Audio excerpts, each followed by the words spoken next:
Hello dear students, welcome to Motion Online. और हम लोग डिस्कस कर रहे थे एक बहुत ही इंपॉर्टेंट चैप्टर, पुष्पी पादपों में लैंगिक जनन।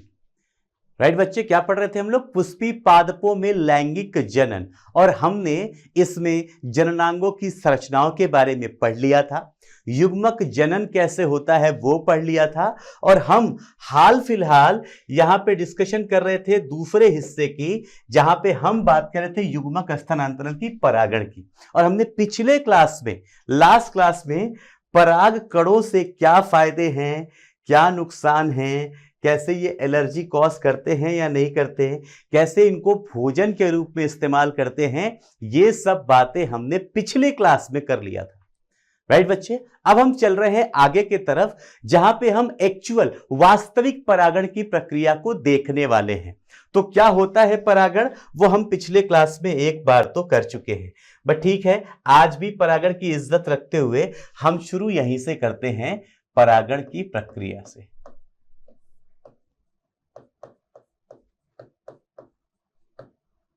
प्रक्रिया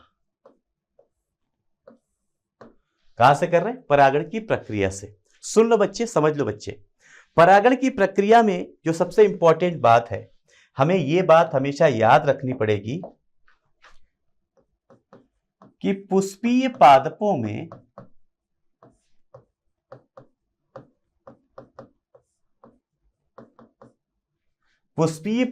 में नर युग्मक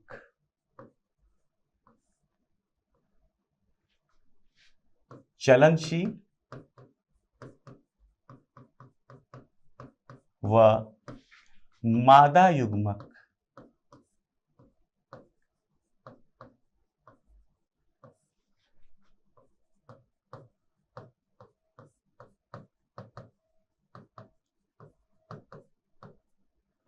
अचल या स्थानबद्ध होती है। मादा युग्मक अचल या स्थानबद्ध होती है। यह चीज आपको याद रखना कि नर युग्मक घूम रहा है, मादा युग्मक अपनी जगह पे बैठी हुई है। क्यों? याद करो, मैंने आपको बताया था पराग कण के अंदर नर युग्मक है, तो पराग कण उड़ के जा रहा है, चाहे जैसे भी जा रहा है, पराग कण जा रहा है मादा जननांग के पास, जिसके अंडाशय के अंदर भ्रूण कोश है और भ्रूण कोश के अंदर अंड कोशिका है। यस और नो बच्चे? तो यह बात बड़ी क्लियर है, बड़ी एविडेंट है कि नर युग्मक यहां पे क्या है, नर युग्मक चलनशील है और मादा युग्मक स्टेशनरी है, वो स्थानबद्ध है, एक जगह पे पाई जाती है। यस और नो? ऐसी स्थिति में फिर होता क्या है, पराग कणों का पुष्प के नर भाग से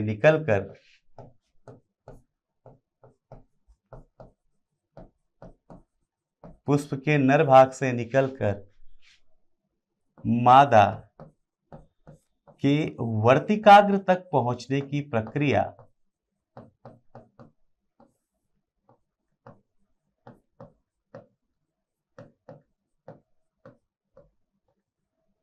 वर्तिकाग्र तक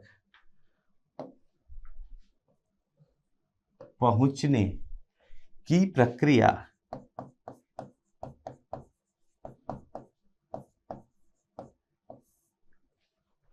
निकलकर मादा के वर्तिकाग्र तक पहुंचने की प्रक्रिया परागण कहलाती है।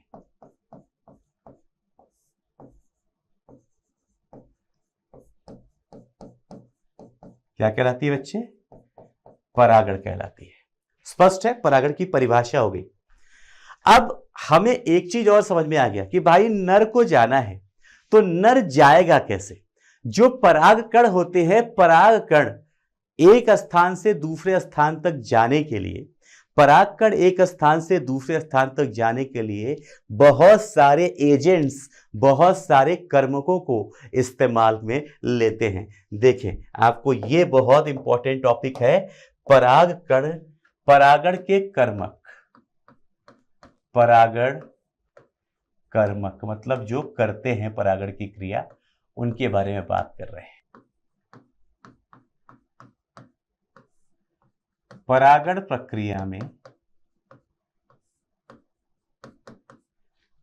प्रक्रिया में पुष्प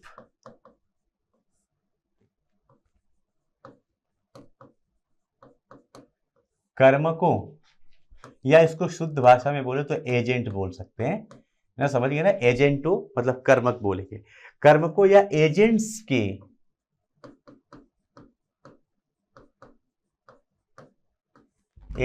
की सहायता से, पुष्प क्या है, कर्मकों या एजेंट्स की सहायता से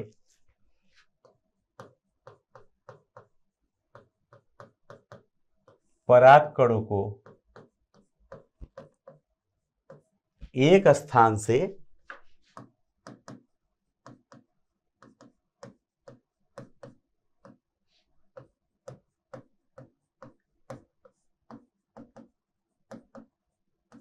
दूसरे स्थान पर भेजते हैं।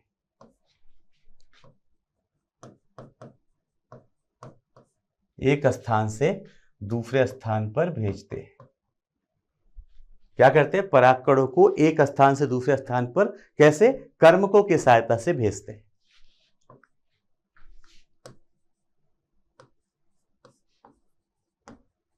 यह कर्मक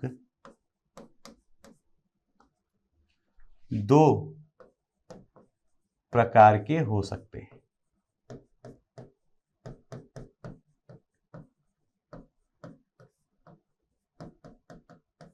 ये कर्मक कितने प्रकार के हो सकते हैं, दो प्रकार के हो सकते हैं, जिसमें पहला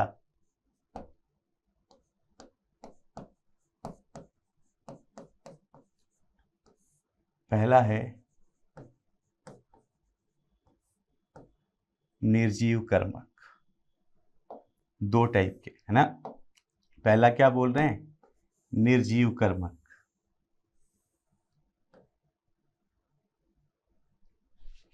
निर्जीव कर्मक मतलब जब भी परागण की प्रक्रिया में कोई निर्जीव, कोई नॉन लिविंग चीज इस्तेमाल होती है तो वो कहलाते हैं निर्जीव कर्मक। जैसे उदाहरण के लिए बच्चे, उदाहरण के लिए हवा और पानी, वायु इस्तेमाल की जाती है और जल का इस्तेमाल किया जाता है। वायु और जल जो है वो निर्जीव कर्मक की श्रेणी में आते हैं। जब हम सजीव कर्मकों की तरफ जाते हैं, दूसरी श्रेणी क्या होती है, सजीव कर्मक। तो सजीव कर्मक की श्रेणी बड़ी बड़ी है। सजीव कर्मक की श्रेणी क्या है, बहुत बड़ी। कई प्रकार के सजीव कर्मक पाए जाते हैं। जब सजीव कर्मकों को देखते हैं तो इनके अंदर सजीव कर्मकों में लिस्ट बहुत बड़ी हो जाती है। हम यहां पे देखते हैं कि चींटियां भी कर सकती हैं,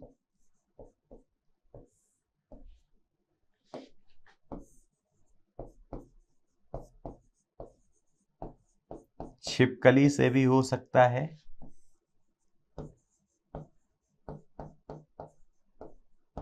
चमगादड़ भी कर सकता है,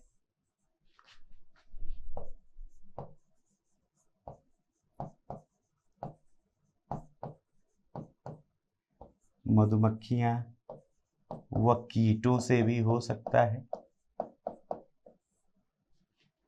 मतलब सजीव वाले जो हैं वैरायटी बहुत ज्यादा है, बहुत ज्यादा। कोई भी काफी सारी लिविंग स्पीसीज है जो ये काम कर सकते हैं। छिपकली से हो रहा है, चींटी से हो रहा है, चमगादड़ से हो रहा है, मधुमक्खी से हो रहा है। ये सारी बातें आपके एनसीईआरटी में लिखी हैं, आपके पुस्तक में लिखी है, इसलिए बहुत ध्यान से सुनिएगा। हम एक एक चीज के बारे में बात करेंगे। परागण कर्मक दो प्रकार के हो गए, एक सजीव हो सकता है, दूसरा निर्जीव हो सकता है। सजीव में तो बहुत सारे हैं। सजीव में लिस्ट क्या है, बहुत लंबी। बंदर भी कर सकते हैं, पक्षी भी कर सकते हैं, बहुत सारी चीजें हैं। बट निर्जीव की लिस्ट थोड़ी कम है, वायु और जल। जरा सुनना बच्चे बड़े ध्यान से। हम बात कर रहे हैं पहले जल परागण की या वायु परागण की। चलो पहले हम शुरू कर लेते हैं वायु परागण।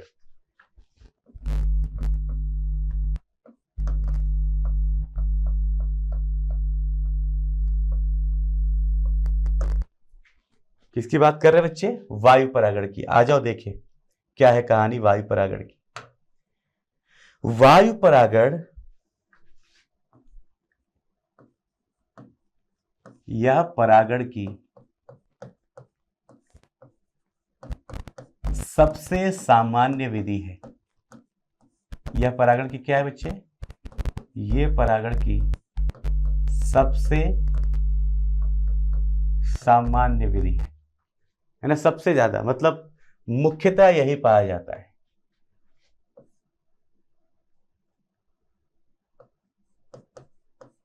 सत्तर प्रतिशत पादप प्रजातियों में, जहां पे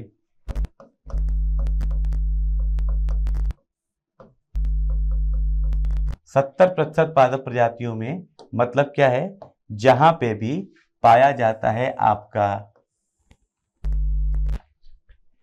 निर्जीव वाला, वहां पे माध्यम यही होता है। 70% प्रजातियों में क्या है? वायु परागण। वायु परागित पुष्पों की कुछ कैटेगरी है। वायु परागित पुष्प बहुत इंपॉर्टेंट बात है, और आपसे डायरेक्टली पूछा जाता है कि भाई वायु परागित पुष्प है तो क्या लक्षण होने चाहिए? जरा देखिए क्या बोल रहे हैं। वायु परागित पुष्पों के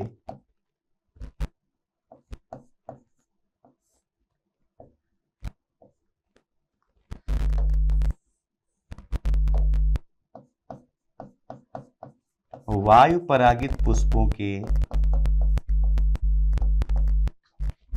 परागकण भार में हल्के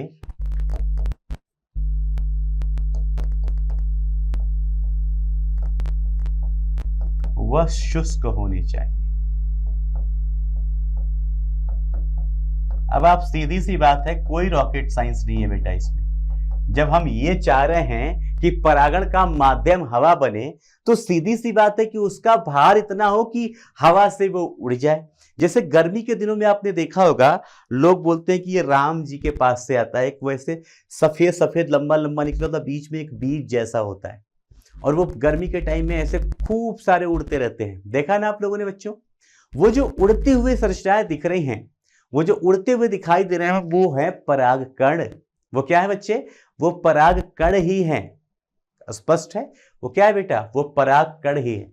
तो परागकण आपने देखा है कभी? उसको हाथ में लेके देखो, एकदम हल्का, हाथ में आता ही नहीं, ऐसे पकड़ते हैं तो हवा से उड़ जाता है। यस और नो? एकदम हल्के होते हैं और सूखे होने चाहिए, शुष्क होने चाहिए। क्यों? इसलिए ताकि ऐसा ना हो कि हवा से उड़ के पादप से तो निकला, लेकिन आगे जाके किसी जगह पे चिपक गया, और फिर चिपक गया इतना मजबूत कि हवा उसको निकाल ही नहीं पा रही। इसलिए जरूरी क्या, आवश्यक क्या है कि परागकण भार में हल्के होने चाहिए, और कैसे होने चाहिए? शुष्क होने चाहिए। साथ ही साथ जिन पौधों में वायु परागण होना है, वायु से परागण होना है, उन पौधों में एक चीज और होनी चाहिए कि पौधों के भीतर, पौधों के ऊपर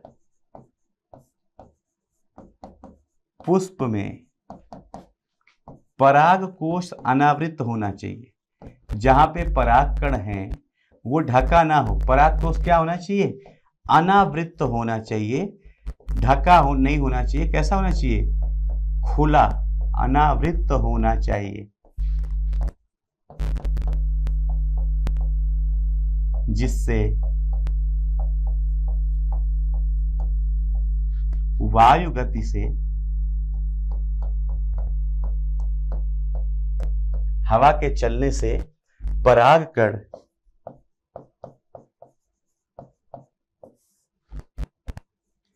हवा में विमुक्त हो सके।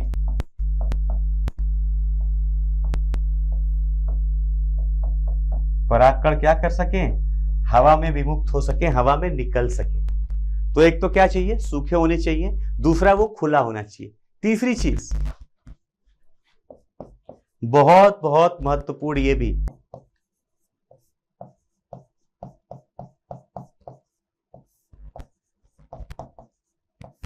पुष्पों में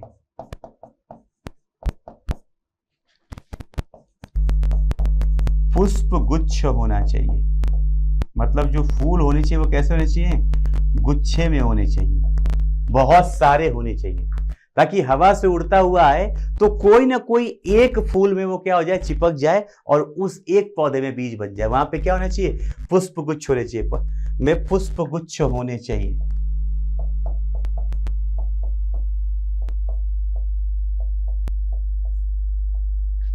जिनके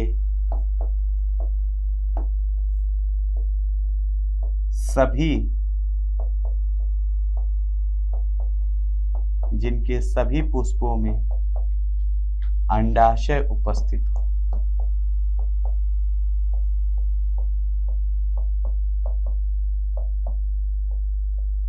अंडाशय उपस्थित हो और बीज का बनना सुनिश्चित हो सके।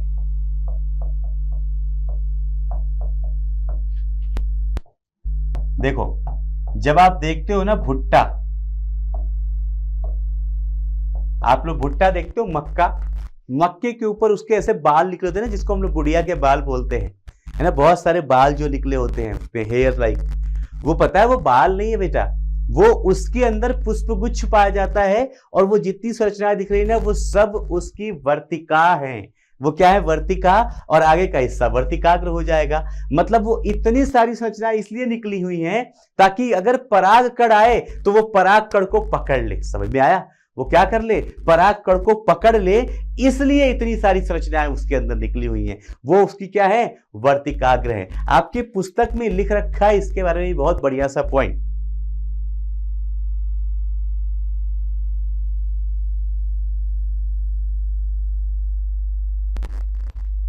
देखना, मैं लिख देता हूं। मक्के के पौधे में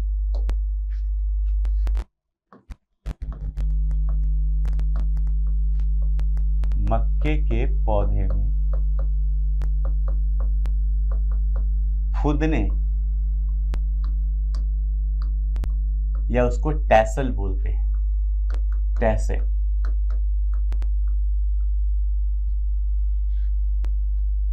मैं लिख रहा हूं उसको, या बाल जैसी संरचना। फुदने या जो बाल जैसी संरचना पाई जाती है मक्के के पौधे में, फुदने या बाल जैसी संरचना वास्तविक रूप से या वास्तव में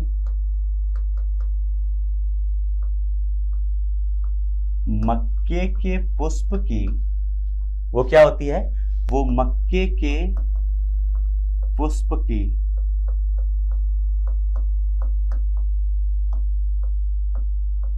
वर्तिका एवं वर्तिकाग्र होती है।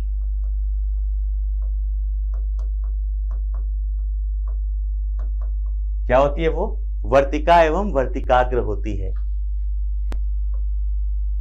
ज्यादा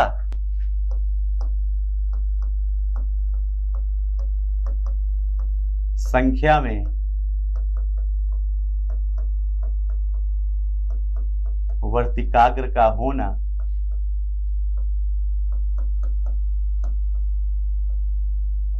वायु परागण के लिए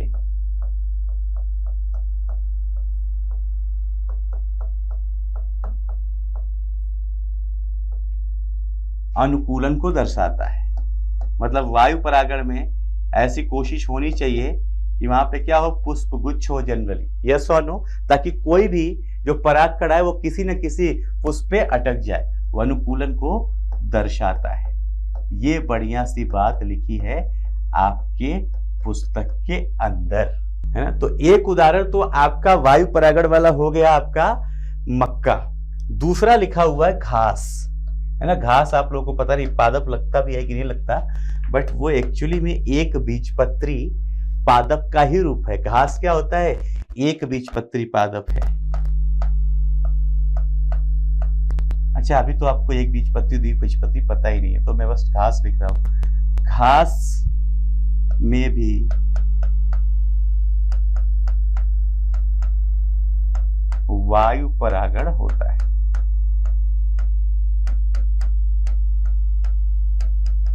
घास में भी क्या होता है बच्चे? वायु परागण होता है। तो ये हो गया वायु परागण के, और वायु परागण के दो उदाहरण हैं आपके एनसीईआरटी में, मैं लिख दे रहा हूं यहां पे।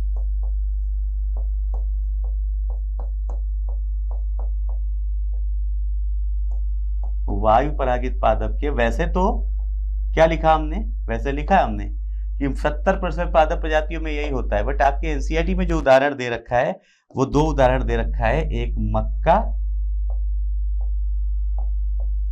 और घास। ये आप लोग याद रख लेना। क्लियर बच्चे? मक्का और घास।